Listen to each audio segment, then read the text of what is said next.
El olor a desinfectante y a cera de limón era el perfume de su invisibilidad.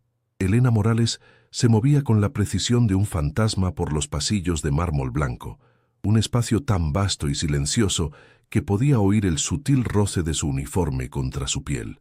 Su reflejo, distorsionado en el brillo impecable del suelo, le devolvía la imagen de una mujer de 24 años que había aprendido a ocupar el menor espacio posible.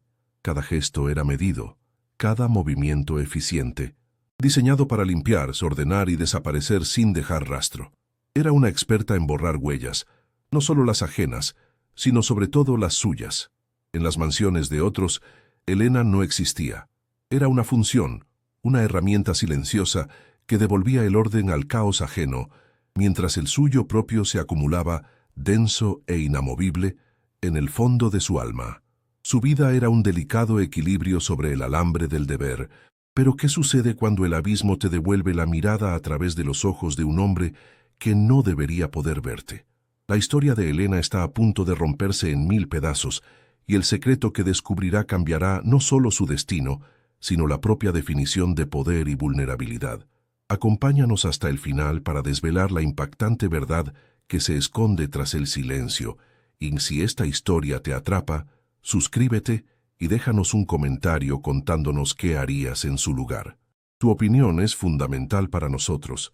Elena Morales tenía la edad en la que otras chicas coleccionaban amantes, errores y futuros inciertos. Ella, en cambio, coleccionaba silencios. Su juventud estaba encapsulada en un uniforme gris marengo, una armadura anónima que la protegía del mundo y de sí misma. Su pelo castaño, siempre recogido en un moño tirante, y su rostro, desprovisto de maquillaje, hablaban de una renuncia voluntaria a ser vista. No era por falta de belleza, sino por un exceso de miedo. Trabajaba para una agencia de servicios de élite, un puesto que la situaba en la periferia de la opulencia, siempre mirando desde fuera. Su profesionalidad era legendaria entre sus empleadores. Era la chica que no hablaba, que no curioseaba, que se fundía con el mobiliario. Una cualidad que la hacía valiosa para ellos y profundamente solitaria para ella. Su virginidad no era una medalla de pureza ni una elección religiosa, era una fortaleza construida ladrillo a ladrillo sobre las ruinas de la confianza de su madre. Había visto de cerca cómo la pasión podía convertirse en un arma de destrucción masiva. El recuerdo del abandono de su padre era una cicatriz que no le pertenecía, pero que dolía en su propia piel. Para Elena, la intimidad era un campo de minas, y su cuerpo, el último territorio virgen que le quedaba por defender.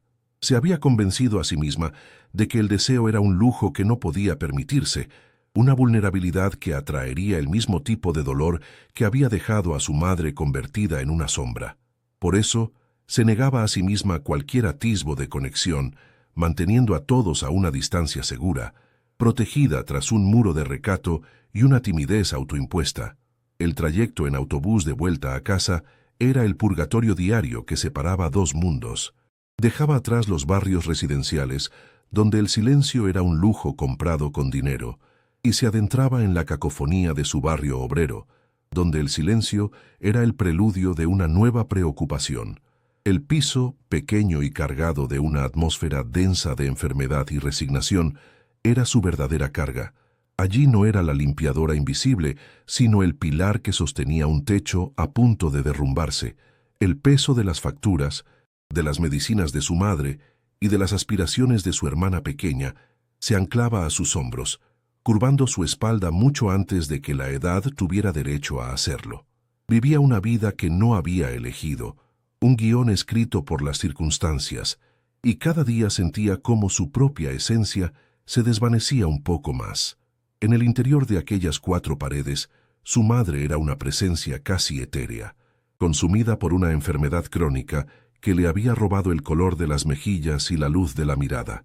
Se pasaba las horas en un viejo sillón, con la vista perdida en una televisión que casi nunca miraba, sumida en un letargo que a Elena le resultaba más doloroso que cualquier queja. Su hermana, por el contrario, era una explosión de vida, un recordatorio constante de los sueños que Elena había tenido que aparcar indefinidamente. Cada vez que la veía estudiar con fervor para sus exámenes, Una mezcla de orgullo y amarga melancolía se instalaba en su pecho. Sacrificaba su presente para que su hermana pudiera tener un futuro, pero en la soledad de su habitación se preguntaba quién se sacrificaría por ella. El trabajo, a pesar de su naturaleza servil, le ofrecía una extraña forma de escapismo.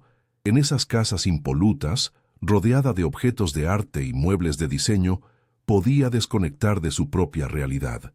Se convertía en una observadora silenciosa de vidas que le parecían tan lejanas como las de los personajes de una película.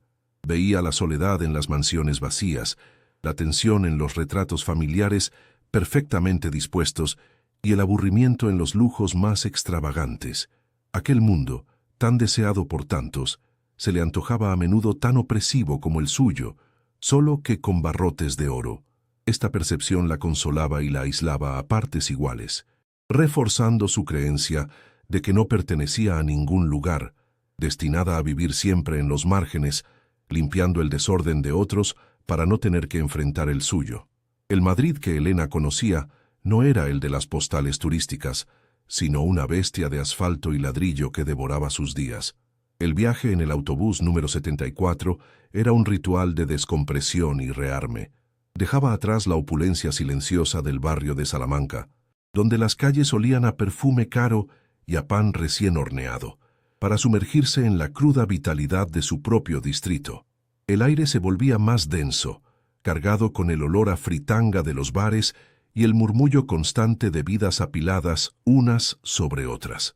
Las caras de sus compañeros de viaje eran espejos de su propio cansancio, frentes surcadas por la preocupación, hombros vencidos por el peso de jornadas interminables. En ese trayecto, Elena se despojaba de la invisibilidad de su uniforme para vestir la armadura, mucho más pesada, de hija y hermana mayor. Su barrio era una maraña de calles estrechas y fachadas idénticas, un laberinto donde todos se conocían y, por lo tanto, todos juzgaban. Las ventanas eran ojos siempre abiertos, y los balcones, púlpitos desde los que se dictaban sentencias silenciosas. Aquí, la vida de una joven como Elena estaba sujeta a un guión no escrito, pero rígidamente impuesto. Trabajar, cuidar de los suyos y, con suerte, encontrar un buen partido que aligerara la carga familiar.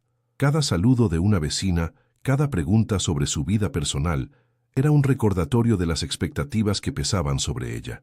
La comunidad que la había visto crecer era también la jaula que limitaba su horizonte, un entorno que confundía la tradición con una condena y la decencia con la renuncia a cualquier anhelo personal.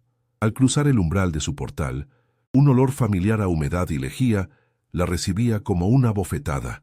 Subía los 3 pisos a pie, sintiendo cómo cada escalón añadía una capa más de fatiga a su cuerpo. El apartamento, aunque mantenido con una pulcritud casi obsesiva por sus propias manos, se sentía asfixiante. Era un espacio donde el aire apenas circulaba, cargado con el peso de la enfermedad y las palabras no dichas.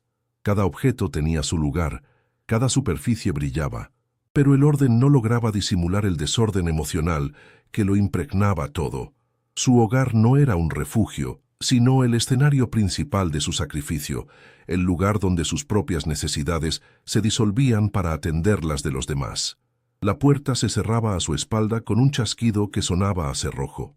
Su madre, Inés, era el epicentro silencioso de aquella opresión doméstica. Postrada en su viejo sillón de orejas, con la mirada perdida en la pantalla parpadeante del televisor, su presencia era una constante acusación. No se quejaba, no exigía, y eso era precisamente lo más terrible. Su fragilidad era un mandato ineludible, una deuda emocional que Elena sentía que nunca podría saldar. A veces, mientras le preparaba la cena o le acomodaba una manta sobre las piernas, Elena buscaba en sus ojos un destello de la mujer que fue, pero solo encontraba una resignación vacía. El amor que sentía por ella estaba inextricablemente mezclado con el resentimiento por la vida que le había sido robada, un sentimiento que la llenaba de una culpa insoportable y la encadenaba aún más a su deber. Sofía, su hermana pequeña, era la otra cara de la moneda, la justificación y la condena de su sacrificio. Verla estudiar con una concentración feroz en la pequeña mesa del salón, rodeada de libros que prometían un futuro lejos de aquel piso, llenaba a Elena de un orgullo doloroso. Sofía era su proyecto, su única inversión en la esperanza. Sin embargo, cada éxito académico de su hermana, cada sueño que ésta verbalizaba, era también un recordatorio de los suyos propios, abandonados en el arcén de la vida. Se había convertido en el puente que permitiría a Sofía cruzar hacia un mundo mejor, pero sabía que los puentes están hechos para ser transitados y dejados atrás. En la felicidad futura de su hermana, Elena vislumbraba su propia y definitiva soledad. La presión económica era un enemigo tangible, una bestia que se alimentaba de números y plazos. La pila de facturas sobre la cómoda del recibidor parecía crecer por sí sola, cada sobre una pequeña amenaza de papel. El sueldo de Elena, ganado con el sudor de limpiar la opulencia ajena, se estiraba hasta la extenuación para cubrir el alquiler, la comida, las carísimas medicinas de su madre y los libros de Sofía.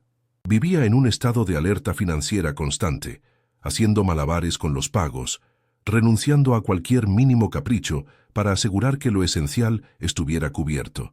Este ahogo monetario era la manifestación más cruda de su encierro, la prueba irrefutable de que su vida no le pertenecía. Era una mera administradora de la supervivencia familiar, sin margen para el error o el descanso. La señora Carmen, la vecina del segundo, era la portavoz no oficial de la moral del barrio. Sus encuentros en la escalera eran pequeños interrogatorios disfrazados de amabilidad. «¿Y tú, Elena, tan guapa y tan trabajadora, no tienes novio?», le decía, con una sonrisa que no ocultaba su juicio. «Mi sobrino, el que trabaja en el taller, es un buen chico. Una chica como tú necesita a un hombre que la cuide». Para Elena, aquellas palabras eran como barrotes que se añadían a su celda. La idea del matrimonio, presentada como la solución a todos sus problemas, se le antojaba la capitulación final. Significaba cambiar la servidumbre familiar por la conyugal, un intercambio de jaulas que no le ofrecía ninguna libertad real, solo un carcelero diferente. Su dormitorio era el único espacio que podía considerar remotamente suyo, aunque medía apenas unos pocos metros cuadrados. Una cama individual, un armario estrecho y una pequeña estantería con novelas de segunda mano eran todo su universo. La ventana daba a un patio de luces, un pozo de ladrillo y cemento por el que se colaban los olores y los ruidos de las otras familias. Por las noches, se sentaba en el borde de la cama, en la oscuridad, y escuchaba los ecos de otras vidas, una discusión, la risa de un niño, la música de una radio lejana. En esos momentos, la sensación de aislamiento era abrumadora. Estaba rodeada de gente, pero se sentía completamente sola, una espectadora invisible de un mundo en el que no parecía haber un lugar para ella. A veces, en la quietud de la noche, se permitía el peligroso lujo de imaginar. ¿Y si su padre no se hubiera marchado? ¿Y si su madre no hubiera enfermado? ¿Y si el dinero no fuera una soga al cuello? Se veía a sí misma en un aula universitaria, paseando por calles desconocidas, sintiendo el sol en la cara sin el peso de la culpa. Eran fantasías fugaces, destellos de una vida paralela que la herían con su belleza imposible. Rápidamente las reprimía, ahogándolas con la lógica aplastante del deber. Soñar era una traición a su realidad, una debilidad que no podía permitirse. El ancla de la responsabilidad era demasiado pesada y la mantenía firmemente sujeta al fondo de un océano de obligaciones del que no sabía cómo escapar. El ritual de cada noche era el mismo. Revisaba la medicación de su madre, dejaba preparado el desayuno para Sofía y ponía en hora el despertador. El sonido de los botones del reloj era la cuenta atrás para otro día idéntico al anterior. Mientras doblaba su uniforme gris sobre la silla, sentía que se preparaba para una batalla que ya había perdido de antemano. Se miraba al espejo y apenas reconocía a la joven que le devolvía la mirada. Sus ojos, demasiado serios para su edad, reflejaban una profunda fatiga, no solo física, sino del alma. Se estaba preparando, en efecto, para una vida que no deseaba, aceptando su papel en un drama familiar que la consumía lentamente, día tras día, en un silencio asfixiante. El encargo llegó a través de un correo electrónico cifrado, un protocolo inusual incluso para la exclusiva agencia Seraphim Services. El nombre del cliente era una leyenda urbana en los círculos financieros, Adrián Vega.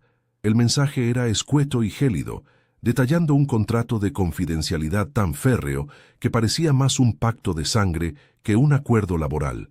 Las instrucciones para Elena eran claras. Limpieza y mantenimiento de la suite principal, 3 veces por semana, con un enfoque en la asepsia y el orden absoluto. Había una cláusula destacada en negrita que le heló la sangre. Queda terminantemente prohibido cualquier tipo de interacción verbal o física con el cliente. Debe actuar como si la habitación estuviera vacía. Su presencia debe ser funcional, no personal. Aquella orden no solo exigía su invisibilidad habitual, sino que la elevaba a una forma de arte, convirtiéndola en un fantasma por contrato en la vida de un hombre del que solo conocía su imponente nombre. La mansión de Adrián Vega no se parecía a ninguna de las opulentas residencias que Elena había limpiado antes. No era un hogar, sino una declaración de poder y aislamiento. Ubicada en las afueras de Madrid, era una fortaleza de cristal ahumado y acero negro que se erigía solitaria, en medio de un jardín meticulosamente diseñado para parecer salvaje. Al cruzar la puerta principal, un silencio quirúrgico la envolvió, un vacío acústico que absorbía cualquier sonido. No había fotografías familiares, ni desorden cotidiano, ni rastro de vida. Los pasillos eran galerías de arte minimalista, donde cada escultura y cada cuadro parecían elegidos para llenar el espacio sin aportar calidez. Era una jaula de oro, tan hermosa como desoladora, y Elena sintió un escalofrío al comprender que no estaba allí para limpiar una casa, sino para mantener la pulcritud de un mausoleo moderno habitado por un hombre vivo. Fue recibida por una mujer de mediana edad, con un uniforme de enfermera impecable y una expresión que no admitía réplica. Se presentó como Marta, la jefa del personal de cuidados. Sus explicaciones fueron una extensión de la frialdad del correo electrónico. El señor Vega requiere un entorno de absoluta calma. Su condición es delicada, dijo, eligiendo las palabras con una precisión clínica. Le mostró la suite, un espacio vasto y diáfano, dominado por ventanales que ofrecían una vista panorámica de la sierra. Las reglas eran inflexibles: usar solo los productos de limpieza provistos, no mover ningún objeto de su lugar exacto y, sobre todo, ignorar la presencia del hombre en la cama medicalizada o en la silla de ruedas de alta tecnología. Piense en él como parte del mobiliario. Es la forma más sencilla de hacer su trabajo sin cometer errores, sentenció Marta. Y entonces lo vio. Reclinado en una silla de ruedas motorizada frente al inmenso ventanal, Adrián Vega era una figura inmóvil, una escultura trágica de lo que un día fue. Su cuerpo, aunque cubierto por una manta de cachemira, delataba una complexión atlética ahora rendida a la inercia. Su rostro, de rasgos afilados y aristocráticos, era una máscara de neutralidad forzada, pero sus ojos estaban vivos. Eran de un azul glaciar, y en su profundidad ardía una inteligencia furiosa, una conciencia atrapada que observaba el mundo con una intensidad casi insoportable. Cuando la mirada de Elena se cruzó con la suya, sintió una sacudida eléctrica, como si hubiera tocado un cable de alta tensión. No había nada en su expresión, pero ella sintió que la había visto, que la había desnudado hasta el alma en un solo instante. El sentimiento que la invadió no fue la lástima que el personal médico parecía profesarle, sino una extraña y profunda sensación de reconocimiento. En la quietud forzada de aquel hombre poderoso, Elena vio un reflejo distorsionado de su propia existencia. Él estaba atrapado en su cuerpo, ella, en las circunstancias de su vida. Ambos eran prisioneros en jaulas invisibles, condenados a observar el mundo desde detrás de un cristal. La opulencia que lo rodeaba no era más que el decorado de su celda, igual que la pulcritud de su uniforme era el disfraz de la suya. Por primera vez en mucho tiempo, frente a un hombre que no podía moverse ni hablar, Elena se sintió comprendida en un nivel primitivo, en un lenguaje que trascendía las palabras y se comunicaba a través del silencio compartido de dos almas enclaustradas. Comenzó su trabajo con un cuidado reverencial que iba más allá de la profesionalidad. Sus movimientos se convirtieron en una danza silenciosa alrededor de su figura inmóvil. Limpiaba el polvo de las superficies de laca negra, pulía el acero de los equipos médicos y ordenaba los pocos libros apilados en una mesita auxiliar. Cada gesto era deliberado, suave, consciente de la intensa mirada que la seguía por toda la estancia. No se sentía observada como una empleada, sino como una presencia, como un elemento nuevo en un ecosistema cerrado y asfixiante. El olor a limón y desinfectante que ella traía consigo era una sutil invasión en el ambiente estéril de la habitación, un humilde recordatorio de un mundo exterior que a Adrián Vega le había sido arrebatado. Mientras limpiaba una estantería, sus dedos rozaron el lomo de un viejo volumen de poemas de Rilke. Una de las páginas estaba marcada. Movida por un impulso que no supo explicar, una pequeña rebelión contra la orden de ser invisible, se detuvo. Sin girarse hacia él, con la voz apenas un susurro que apenas rompía el silencio, leyó en voz alta la primera línea del poema marcado. Pues la belleza no es nada, sino el principio del terror, que apenas podemos soportar. Su voz tembló ligeramente al final, consciente de la enormidad de su transgresión. Se quedó inmóvil, esperando una reprimenda, el sonido de una alarma, la aparición furiosa de Marta, pero solo hubo silencio. Un silencio que ahora se sentía diferente, cargado de una nueva textura. Se atrevió a levantar la vista y buscar su reflejo en el cristal del ventanal. Allí vio su propia silueta, y detrás de ella, la de Adrián. Y en sus ojos, reflejados en el vidrio, vio algo que le cortó la respiración. No era ira ni sorpresa, era una atención absoluta, una concentración tan profunda que parecía estar absorbiendo el sonido de su voz como un hombre sediento bebe agua. La quietud de la habitación se había vuelto densa, eléctrica. Él no se había movido, por supuesto, pero la energía que emanaba de él había cambiado. Ya no era el observador pasivo.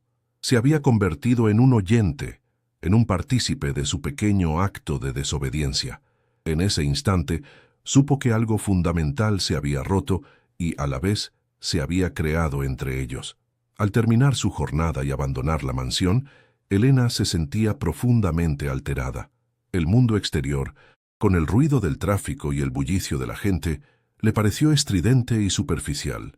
Durante el trayecto en autobús de vuelta a su barrio, no podía apartar de su mente la imagen de los ojos de Adrián Vega. Aquella mirada contenía un universo de frustración, inteligencia y una soledad tan vasta que hacía que la suya propia pareciera insignificante. La conexión que había sentido no era lógica, ni siquiera prudente, pero era innegable. Había sido contratada para ser un fantasma, pero por primera vez en su vida, al romper la regla más importante, se había sentido más visible que nunca.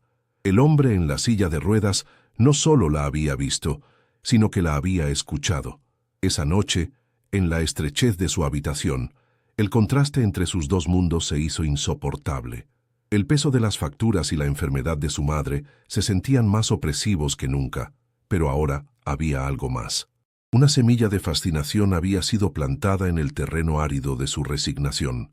El silencio de la mansión Vega ya no le parecía vacío, sino lleno de un significado expectante, y el silencio de su propio hogar, antes una simple ausencia de alegría, ahora le resultaba un eco de la prisión de Adrián. Se dio cuenta de que volvería a esa casa no solo por el dinero que tanto necesitaba, sino por una razón mucho más peligrosa. Quería volver a entrar en el silencio de aquel hombre y descubrir qué más se escondía en la profundidad de su mirada. Las visitas de Elena a la mansión Vega se transformaron en un ritual cargado de una tensión casi sagrada. Ya no se movía con la eficiencia anónima de una empleada, sino con la delicadeza de quien pisa un terreno sagrado. El silencio entre ellos había adquirido un nuevo lenguaje, uno tejido con el susurro de las páginas de un libro, el suave roce de un paño sobre el cristal y la intensidad inquebrantable de la mirada de Adrián. Cada vez que ella le leía, no elegía los pasajes al azar. Buscaba historias de viajes, de libertad, de cuerpos que corrían y sentían el viento. Le ofrecía el mundo a través de las palabras, un regalo humilde pero desesperado para un hombre anclado a una silla. Se estaba convirtiendo en sus ojos y su voz, un puente frágil hacia la vida que él había perdido. La habitación ya no era una celda estéril, sino un santuario íntimo, donde dos soledades se reconocían sin necesidad de confesiones. Elena aprendió a interpretar el universo que se agitaba en los ojos de Adrián. Un ligero parpadeo podía significar impaciencia, una dilatación casi imperceptible de las pupilas, un profundo interés. Él la seguía con una concentración que la desnudaba, no de su ropa, sino de sus defensas. Bajo su escrutinio, Elena se sentía más real y visible que en toda su vida. Él no veía a la limpiadora, a la hija sacrificada, a la joven invisible. Veía a la mujer que le leía a Rilke, la que ordenaba su pequeño mundo con una dignidad silenciosa, y en esa mirada ella comenzó a vislumbrar una versión de sí misma que no sabía que existía, una mujer deseable, importante, el deseo, esa emoción que había encerrado bajo 7 llaves en el sótano de su alma, comenzó a filtrarse por las grietas de su determinación. Era un calor lento, insidioso, que nacía en el centro de su pecho cada vez que se inclinaba para ajustarle una almohada, y su perfume se mezclaba con el olor aséptico de la habitación. Se descubría a sí misma eligiendo su ropa con más cuidado en los días que le tocaba ir a la mansión, o soltándose un mechón de pelo del moño, un pequeño acto de vanidad que la llenaba de culpa y de un estremecimiento prohibido. Estaba anhelando la atención de un hombre al que no podía tocar, un hombre que representaba todo lo que temía, el poder, la riqueza y una vulnerabilidad que resonaba peligrosamente con la suya propia. La tarde en que todo cambió, una lluvia fría golpeaba los ventanales, aislando la mansión del resto del mundo. Elena se acercó a Adrián para cubrirlo con una manta de cachemira, un gesto que había repetido cientos de veces. Sus dedos rozaron la piel de su muñeca mientras acomodaba la tela. Fue entonces cuando lo sintió. Un espasmo, una contracción casi imperceptible pero innegable. Sus músculos se tensaron y un dedo de él, solo uno, se curvó débilmente y se aferró a la tela de su uniforme, rozando su piel. El contacto fue efímero, un fantasma de un toque, pero para Elena fue como una descarga eléctrica que le recorrió todo el cuerpo. Se quedó paralizada, con el corazón martilleándole en la garganta, sin atreverse a respirar. Levantó la vista lentamente, con el miedo y la incredulidad luchando en su interior. Sus ojos se encontraron con los de Adrián, y lo que vio en ellos le robó el aliento. No había triunfo ni sorpresa, sino un pánico puro y absoluto. Era la mirada de un hombre cuyo secreto más profundo y peligroso acababa de ser descubierto. Sus pupilas estaban dilatadas, y en su intensidad había una súplica desesperada, una orden silenciosa que gritaba más alto que cualquier palabra. «No digas nada, por favor, no digas nada». En ese instante, Elena comprendió que no era testigo de un milagro médico, sino de una conspiración. Adrián estaba volviendo a la vida en secreto, y ella era la única que lo sabía. Su reacción fue instintiva, protectora. Sin romper el contacto visual, movió su propia mano con una lentitud deliberada y cubrió la de él con la manta, ocultando la evidencia de aquel pequeño milagro. Fue un gesto de complicidad, un pacto sellado en el más absoluto silencio. Asintió levemente, una promesa que no necesitaba palabras. A partir de ese momento, su relación se transformó irrevocablemente. Ya no era su cuidadora, era su cómplice, la guardiana de una esperanza tan frágil y tan inmensa que amenazaba con consumirlos a ambos. La intimidad que nació de ese secreto compartido era más profunda y peligrosa que cualquier caricia, un vínculo forjado en el miedo y la esperanza. En las visitas posteriores, una nueva capa de tensión se añadió a su ritual. Elena se convirtió en una observadora obsesiva, buscando la más mínima señal de su progreso. Un temblor en un párpado, una contracción en un músculo de su cuello, el casi imperceptible movimiento de otro dedo. Cada pequeño avance era una victoria secreta que celebraban con una mirada cargada de significado. Ella le hablaba en susurros cuando estaba segura de que nadie podía oírla, animándolo, describiéndole lo que haría cuando pudiera volver a caminar. «Iremos al retiro en otoño, cuando las hojas crujen bajo los pies», le prometió un día, con la voz rota por la emoción. Se había convertido en la arquitecta de su futuro, sin darse cuenta de que estaba demoliendo el suyo propio. Esta nueva dinámica la llenaba de un propósito que nunca antes había sentido, pero también de un miedo paralizante. ¿Qué pasaría cuando él se recuperara por completo? ¿Volvería a ser el titán implacable del que hablaban las revistas financieras? ¿Se acordaría de la chica invisible que le leía poemas y guardaba su secreto? La idea de perder esa conexión única, de volver a ser una simple empleada a sus ojos, le causaba un dolor físico. Por primera vez en su vida, Elena no solo deseaba a un hombre, sino que temía desesperadamente perderlo. El afecto que sentía por él se había convertido en una forma de posesión, un anhelo de que ese mundo secreto que habían construido juntos durara para siempre. Adrián, por su parte, parecía librar su propia batalla interna, una que Elena podía leer en la creciente frustración de su mirada. A veces, después de un pequeño avance, ella no veía alegría en sus ojos, sino una sombra de conflicto, casi de pesar. Empezó a comprender que él también tenía miedo. Miedo del mundo que lo esperaba fuera. Un mundo que lo había traicionado y que ahora lo miraría con una mezcla de lástima y asombro. Pero, sobre todo, Elena intuía que Adrián temía que al recuperar su cuerpo y su poder, la pureza de lo que tenían se corrompería. Su parálisis había sido la condición que había permitido su intimidad. Su recuperación podría ser la sentencia de muerte de la misma. La dualidad de su existencia comenzó a desgarrar a Elena. En la mansión, vivía en un estado de exaltación y secreto, partícipe de una historia que parecía sacada de una novela. Se sentía viva, importante, deseada. Pero al final del día, el autobús número 74 la devolvía a una realidad gris y asfixiante. El olor a enfermedad de su madre, las facturas apiladas en la cómoda y la mirada esperanzada de su hermana se convertían en recordatorios brutales de su deber. La culpa la corroía.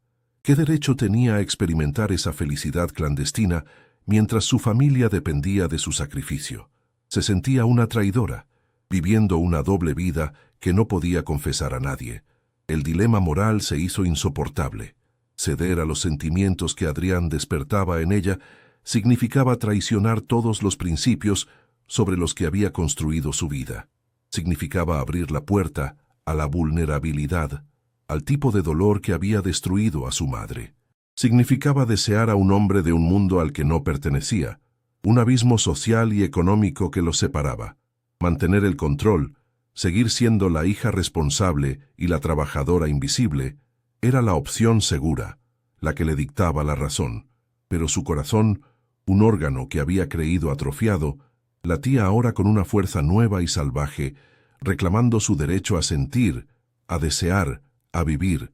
La tensión entre su deber y su deseo la estaba fracturando por dentro. En el trabajo, su concentración flaqueaba.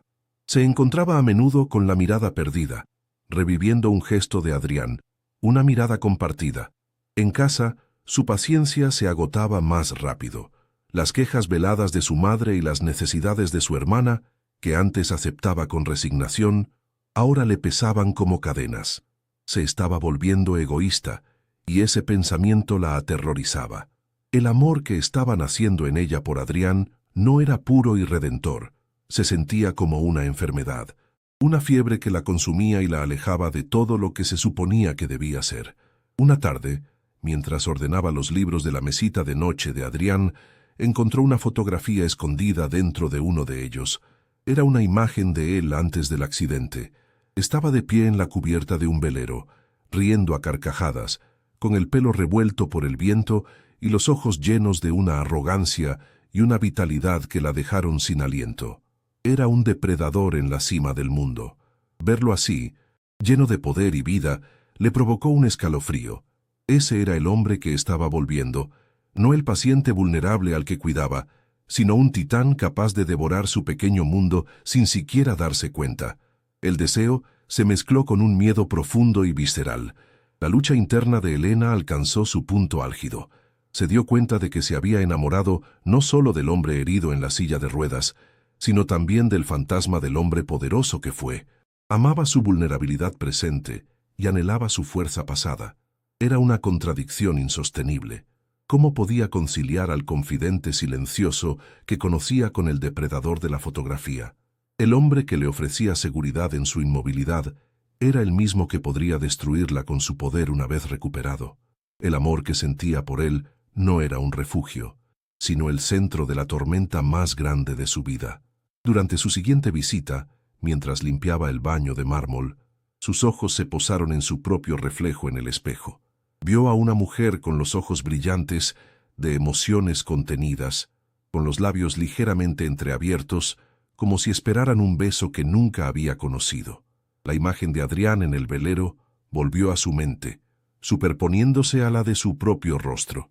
Se tocó la mejilla, sintiendo el calor de su propia piel, y por primera vez se preguntó cómo sería ser tocada por un hombre como él. El deseo ya no era un susurro, sino un grito que ahogaba la voz de la prudencia. La pregunta ya no era si debía ceder, sino cuánto tiempo más podría resistir. Ese día, antes de marcharse, hizo algo impulsivo. Había recogido una pequeña margarita de una grieta en la acera de su barrio, una diminuta superviviente en un mar de hormigón. La había guardado en el bolsillo de su uniforme. Con manos temblorosas, la sacó y la colocó en un pequeño vaso de agua sobre la mesita de noche de Adrián, un toque de su mundo humilde en medio de su opulencia estéril. No dijo nada, pero cuando sus miradas se encontraron, vio en sus ojos una gratitud tan abrumadora, una adoración tan cruda y dolorosa, que sintió cómo sus últimas defensas se desmoronaban. Salió de la habitación sabiendo que había cruzado un umbral invisible. El trayecto a casa fue una tortura. La margarita, un gesto tan pequeño, se había sentido como una declaración. Había dejado una parte de sí misma en esa habitación, una ofrenda voluntaria en el altar de sus sentimientos. Ya no había vuelta atrás. La línea entre cuidadora y amante, entre deber y deseo, se había vuelto tan borrosa que ya no podía distinguirla. Se sentía suspendida en un vacío, a la deriva entre la vida que conocía y la que anhelaba desesperadamente. Sabía con una certeza que le helaba la sangre, que su próxima visita a la mansión de Adrián Vega lo cambiaría todo para siempre. La calma antes de la tormenta había terminado. La fatiga de aquel día era diferente, más profunda. No era solo el cansancio físico de fregar mármoles y pulir maderas nobles, sino un agotamiento del alma, una extenuación provocada por el peso de sus dos vidas paralelas. En la mansión era la guardiana de un secreto milagroso. En su casa, la administradora de una lenta decadencia. La tensión la estaba partiendo en dos. Al terminar su jornada, se detuvo frente al cuarto de baño de Adrián, una estancia del tamaño de su propio salón, revestida de travertino y cristal. La ducha, una cabina de lluvia con múltiples jets, parecía susurrarle una promesa de olvido. En un acto de rebelión silenciosa y desesperada, no contra él, sino contra su propia vida, giró el pestillo.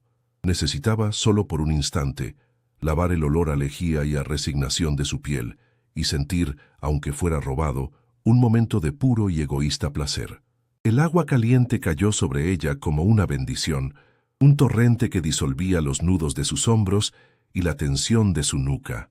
El vapor empañó los cristales, creando un santuario efímero, un mundo privado donde solo existía el sonido del agua y el aroma a sándalo del jabón de él. Cerró los ojos, dejando que el calor la envolviera, y por primera vez en meses no pensó en las facturas, ni en su madre, ni en el futuro incierto de su hermana. Se permitió ser solo un cuerpo sintiendo, una mujer despojada de sus uniformes y sus obligaciones. Era un acto de transgresión supremo, una invasión de la intimidad más profunda de aquel hombre, pero en ese momento se sentía como un acto de supervivencia. Estaba robando un instante de la vida que nunca tendría, un pequeño fragmento de lujo para su alma hambrienta.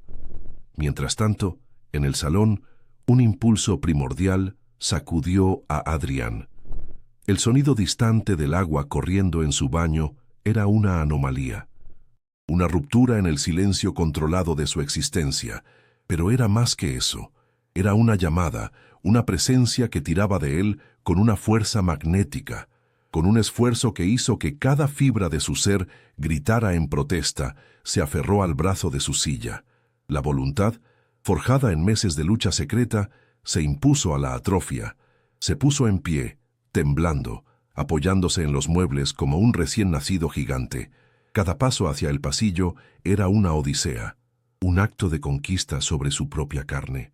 No lo guiaba la curiosidad, sino una certeza instintiva, una necesidad visceral de llegar a la fuente de ese sonido que había perturbado su universo y, a la vez, lo había llenado de una vida insoportable. La puerta se abrió con un leve crujido. Elena se giró, y el grito murió en su garganta. El vapor se arremolinó alrededor de una figura que no debería estar allí, una silueta recortada contra la luz del pasillo. Era él, de pie, apoyado en el marco de la puerta, con el cuerpo tenso por el esfuerzo, pero innegablemente erguido. El mundo de Elena se detuvo. El agua goteaba de su pelo sobre su piel desnuda, y la toalla que se apresuró a envolver a su alrededor se sintió como un escudo de papel. El hombre que había sido su confidente silencioso, su prisionero vulnerable, la miraba ahora desde la altura de un poder recuperado. El espectro se había hecho carne, y en el silencio atronador de la habitación, ella se sintió más desnuda, más expuesta que nunca en su vida. No era solo su cuerpo lo que él veía, era su alma. Sus miradas se encontraron a través del velo de vapor, y el tiempo se suspendió. En los ojos de ella había un terror puro, la humillación de ser descubierta en su momento más íntimo y vulnerable, pero en los de él no había lujuria, ni ira, ni triunfo. Había algo mucho más devastador, una adoración dolorosa, una reverencia casi religiosa que la desarmó por completo. Era la mirada de un hombre que ha estado muriendo de sed en un desierto y de repente encuentra un oasis. La veía no como una empleada intrusa, sino como la encarnación de todo por lo que había luchado en la oscuridad, la personificación de la vida misma. Y en esa mirada, Elena vio el reflejo de una devoción tan absoluta y desesperada que el miedo comenzó a transformarse en una fascinación peligrosa, en un vértigo que la atraía hacia el abismo. El silencio se rompió, no con una orden ni un reproche, sino con su nombre. Elena. Su voz, áspera y profunda por el desuso, era una caricia de grava en la quietud del baño. No había sonado así en los poemas que ella le leía. Era la voz del hombre de la fotografía del velero, la voz de un titán que había vuelto de entre los muertos. Para Elena, escuchar su nombre pronunciado por él fue una conmoción que la recorrió de pies a cabeza. Dejó de ser la limpiadora, la cuidadora, la figura invisible. En esa única palabra, él la reclamó, la definió, la hizo real en aquel nuevo y aterrador universo que acababa de nacer entre ellos. El sonido de su nombre en sus labios fue a la vez una sentencia y una absolución, el fin de su anonimato para siempre. Él dio un paso vacilante hacia ella, apartándose del umbral. Su movimiento era precario, una demostración de fuerza y fragilidad a partes iguales. Cada centímetro que acortaba la distancia entre ellos aumentaba la carga eléctrica en el aire. Elena permaneció inmóvil, paralizada no solo por el miedo, sino por una fuerza invisible que la anclaba al suelo. Su instinto le gritaba que corriera, que se cubriera, que desapareciera como siempre había hecho, pero su corazón, ese traidor que había despertado en aquella misma habitación, le ordenaba quedarse. Veía al hombre poderoso luchando contra su propio cuerpo para alcanzarla, y en esa contradicción insoportable encontró una belleza terrible y adictiva. No podía huir, no quería huir. Cuando finalmente llegó frente a ella, el calor de su cuerpo era un horno cercano. Levantó una mano, sus dedos temblando por el esfuerzo titánico, y la posó en su mejilla. El contacto fue una explosión silenciosa, la aspereza de su piel contra la suavidad de la de ella, su fuerza contenida en un gesto de una ternura insoportable. Elena cerró los ojos, rindiéndose. Fue una capitulación total, no a su poder, sino a la conexión que los había unido en el silencio. En ese toque, sintió todos los poemas no leídos, todas las miradas compartidas, todo el miedo y la esperanza que habían conspirado para llevarlos a ese preciso instante.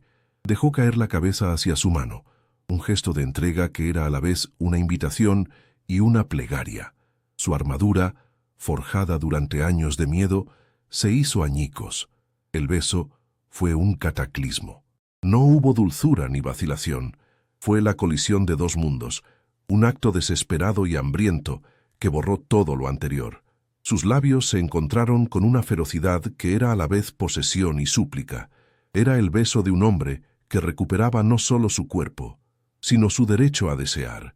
Y era el primer beso de una mujer que descubría el deseo como una fuerza de la naturaleza, abrumadora y aterradora. Sabía a sal de las lágrimas que ella no sabía que estaba derramando, a la frustración de meses de silencio, al sabor metálico del miedo y a la dulzura prohibida de la rendición. Fue un beso que no construía puentes, sino que los quemaba a todos, dejándolos a ambos aislados en una isla de intimidad cruda y sin retorno.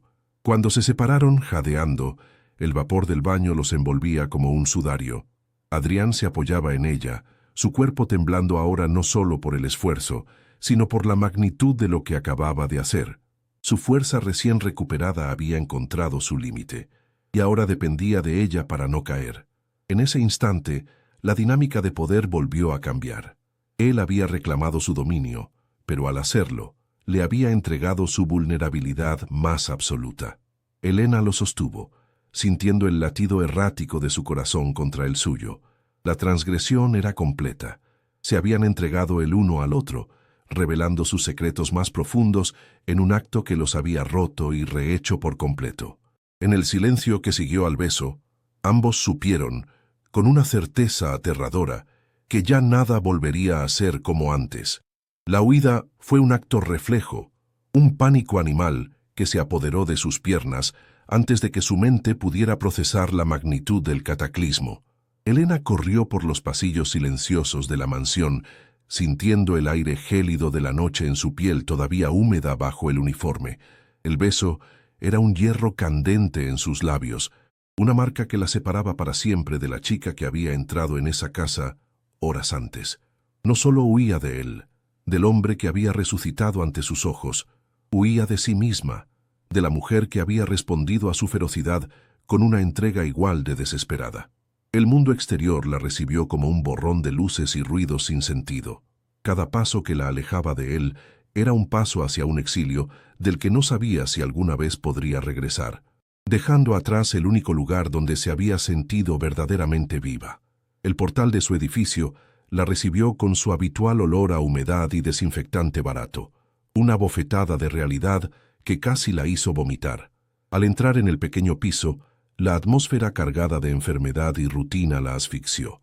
Su madre dormitaba frente al televisor, una figura frágil y ajena a la tormenta que se había desatado en el alma de su hija. Sofía levantó la vista de sus libros y le sonrió. Una sonrisa pura e inocente que a Elena le pareció una acusación. ¿Cómo podía volver a este mundo de deberes sencillos y sacrificios silenciosos después de haber probado el caos, el deseo y el poder en los brazos de Adrián? El silencio de su hogar, antes un simple telón de fondo para su resignación, era ahora un vacío sordo que hacía eco del silencio atronador que había dejado atrás en la mansión. Mientras Elena se sumergía en su antigua vida como una extraña, Adrián se enfrentaba a un tipo diferente de vacío. De pie, en medio de su vasto salón, su cuerpo recuperado se sentía como una armadura inútil. Había ganado la batalla contra su propia carne, pero había perdido la única testigo de su lucha, la única persona que importaba. La mansión, que durante meses había sido el santuario de su conexión secreta, se había convertido de nuevo en una jaula de oro, un mausoleo de su victoria solitaria. Cada objeto que ella había tocado, cada rincón que había limpiado con su presencia silenciosa, ahora gritaba su ausencia. Se dio cuenta, con una claridad brutal, de que su primer acto de poder como hombre libre había sido destruir el frágil paraíso que habían construido en su cautiverio. Había recuperado el mundo, pero la había perdido a ella. Los días que siguieron fueron un purgatorio de culpa y repetición. Elena se movía por su casa y su barrio como una autómata, ejecutando sus tareas con una precisión mecánica que ocultaba el caos de su interior. La memoria del beso la asaltaba en los momentos más inoportunos. El vapor de la olla a presión le recordaba el del baño, el roce de una tela, el temblor de la mano de Adrián en su mejilla. Se sentía sucia, no por el acto en sí, sino por la intensidad de su propio deseo, por la facilidad con la que había demolido los muros que tanto le había costado construir. Había traicionado el pacto de invisibilidad que se había impuesto a sí misma, y lo que era peor, había traicionado la memoria del dolor de su madre, entregándose a la misma fuerza que la había destruido. La vergüenza era un sabor constante en su boca. El silencio de Adrián era una forma de tortura más refinada. El teléfono no sonó. La agencia no contactó con ella para comunicarle su despido. Esta ausencia de consecuencias era más aterradora que cualquier reprimenda. La dejaba suspendida en un limbo de incertidumbre.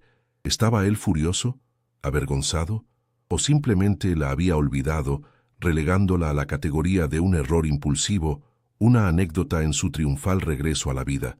Cada día que pasaba sin una señal, la esperanza de que su conexión hubiera significado algo se desvanecía un poco más, reemplazada por la fría y humillante certeza de que para él ella no había sido más que una distracción en su camino de vuelta al poder. Su invisibilidad, que antes era su refugio, se había convertido en su castigo. Su tormenta interior comenzó a tener réplicas en el frágil ecosistema de su hogar. Estaba irritable, distraída. Su paciencia, antes infinita, se agotaba con una facilidad alarmante.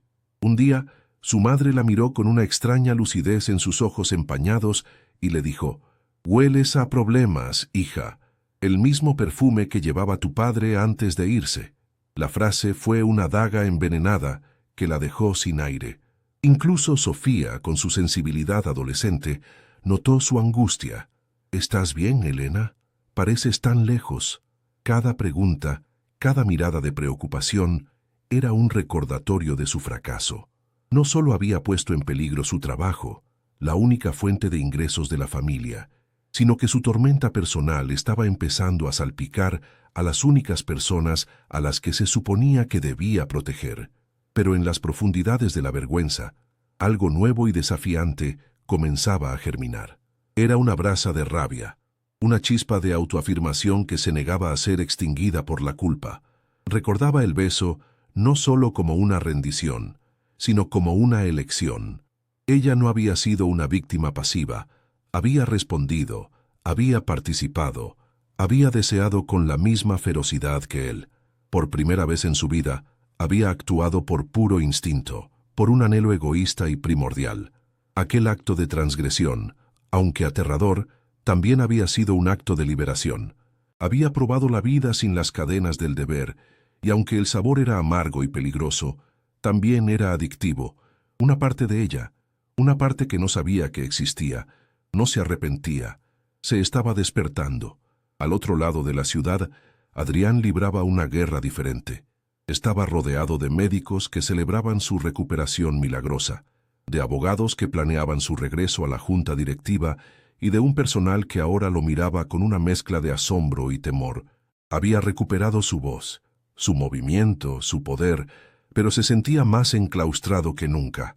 La única conversación que anhelaba era la que no podía tener. La imagen de Elena, envuelta en una toalla, con el terror y el deseo luchando en sus ojos, era una herida abierta en su conciencia. Su primer acto de poder había sido un acto de terrorismo emocional contra la única persona que lo había tratado con humanidad. El titán en él quería reclamarla, poseerla, traerla de vuelta a su mundo por la fuerza. Pero el hombre que se había enamorado de ella en el silencio sabía que hacer eso sería destruirla. La incertidumbre se convirtió en un veneno lento para Elena. No podía seguir viviendo en ese limbo, atrapada entre la mujer que era y la que había sido durante unas horas. La vieja Elena se habría resignado, habría esperado el despido y habría buscado otro trabajo para seguir pagando las facturas, enterrando el recuerdo como un sueño febril. Pero la vieja Elena había muerto en aquel baño de mármol. La mujer que había besado a Adrián Vega no podía simplemente esperar a ser borrada del mapa. Se miró al espejo, no al reflejo de la limpiadora invisible, sino al de una mujer cuyo cuerpo conocía un secreto, cuyos labios habían probado la pasión. El miedo seguía ahí, paralizante, pero ahora competía con una nueva sensación, la certeza de que el silencio ya no era una opción. El verdadero castigo no vino de fuera, ni de él ni de la agencia. La consecuencia real fue interna, una fractura tectónica en el paisaje de su alma. Había perdido para siempre la anestesia de la resignación. Ya no podía encontrar consuelo en su sacrificio, ni seguridad en su invisibilidad. El mundo de Adrián la había contaminado, le había enseñado a desear, y ahora su pequeña vida se sentía como una jaula insoportablemente estrecha. El alejamiento era físico, una distancia de kilómetros y clases sociales, pero la conexión había dejado una marca indeleble. Se había apartado de él, sí, pero en el proceso también se había alejado irrevocablemente de la persona que había sido, quedándose sola en un territorio nuevo y aterrador, el de su propia y naciente libertad. Pasaron 2 semanas de un silencio denso y pesado, un tiempo en el que Elena se despojó de su antigua piel. El primer día, llamó a la agencia y renunció a su trabajo con una voz firme que no reconoció como suya. Fue un salto al vacío, un acto de fe en una mujer que apenas empezaba a conocer. Dejó de moverse por su casa como una sombra servil y comenzó a ocupar su espacio, a enderezar la espalda, a mirar a los ojos de las vecinas sin bajar la cabeza. La jaula seguía allí, con sus barrotes de facturas y obligaciones, pero ella ya no se sentía prisionera.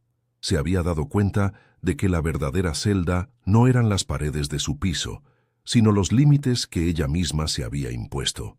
Por primera vez, el futuro no le parecía un camino recto y predecible hacia el sacrificio, sino un horizonte abierto, tan aterrador como extrañamente estimulante. Una noche, mientras el murmullo del televisor llenaba el salón y el olor a estofado se aferraba a las cortinas, llamaron a la puerta. No era un golpe seco y familiar, sino una llamada suave, casi vacilante. Eran más de las 10, una hora en la que nadie en su edificio buscaba a nadie.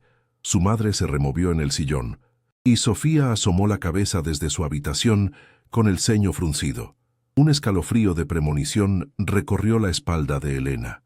Se levantó lentamente, sintiendo las miradas de su familia clavadas en ella. Cada paso hacia la puerta era un viaje a través de los escombros de su vida pasada. Apoyó la mano en el frío metal del pomo, respiró hondo y se preparó para enfrentarse al fantasma que la había estado persiguiendo en sus sueños, sabiendo que, al otro lado, la esperaba el fin de un capítulo o el comienzo de una guerra. Y allí estaba él, Adrián Vega, de pie en el estrecho y mal iluminado rellano de su edificio. No llevaba el traje impecable de un magnate, ni la manta de cachemira de un inválido. Vestía unos sencillos vaqueros y un jersey oscuro que lo hacían parecer a la vez más joven y extrañamente vulnerable. El titán de las finanzas parecía fuera de lugar, un gigante encogido por la humildad del entorno. Sus ojos, aquel azul glaciar que ella conocía tan bien, recorrieron el pasillo desconchado, el gastado felpudo de bienvenida, y finalmente se posaron en ella. No había arrogancia en su mirada, ni rastro del depredador, solo una fatiga inmensa y una pregunta silenciosa que parecía suplicar una respuesta que ni él mismo conocía. El hombre que lo tenía todo había venido al único lugar donde no poseía nada, buscando algo que el dinero no podía comprar. El silencio que se extendió entre ellos no era vacío, sino que estaba lleno de todo lo que había sucedido. El secreto compartido, el vapor del baño, el beso que lo había roto todo. No hicieron falta palabras.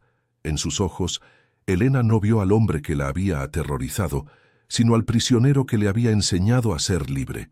Y él, en los suyos, no encontró a la empleada asustada, sino a una mujer erguida, dueña de su espacio y de su silencio. Detrás de ella, la puerta de la habitación de Sofía se abrió una rendija y se cerró de inmediato. Un pequeño recordatorio del mundo al que ella pertenecía. Elena no se apartó para dejarlo entrar. No le ofreció refugio. Simplemente esperó, reclamando su derecho a que fuera él quien diera el siguiente paso, quien justificara su invasión en el santuario de su realidad. Él levantó una mano, no para tocarla, sino para mostrarle lo que sostenía. Era una llave de bronce, simple y antigua, y junto a ella, una edición gastada de los poemas de Rilke. El libro que ella le leía. No era una oferta ni una exigencia, era una devolución. La puerta siempre estará abierta, dijo él, y su voz, aunque firme, conservaba un eco de la fragilidad que ella había conocido. Pero la elección de cruzarla o de cerrarla para siempre es solo tuya. No esperó una respuesta. Colocó suavemente la llave y el libro en la pequeña repisa del recibidor. Le sostuvo la mirada un último instante, un universo de disculpas y anhelos en un segundo, y luego se dio la vuelta y descendió las escaleras, desapareciendo en la noche tan silenciosamente como había llegado. Elena se quedó sola en el umbral, con el eco de sus pasos resonando en la escalera. El aire olía a la colonia cara de él y al guiso de su madre, una mezcla imposible que definía su nueva realidad. Sus dedos rozaron el frío metal de la llave y el lomo familiar del libro. No era el final de un cuento de hadas, ni la promesa de una vida sin dificultades. Era algo mucho más valioso, una elección. La elección de permanecer y construir su propio futuro, o la de explorar un mundo que le había mostrado que podía ser deseada. La historia de Elena y Adrián no termina aquí. Solo ha encontrado su verdadero comienzo. ¿Qué crees que debería hacer? ¿Abriría esa puerta o construiría la suya propia? Tu opinión es el capítulo que falta. Suscríbete para no perderte cómo continúan historias como esta. Dale a me gusta si sentiste su dilema, comparte para que otros vivan esta emoción y sobre todo, comenta tu elección. Queremos leerte.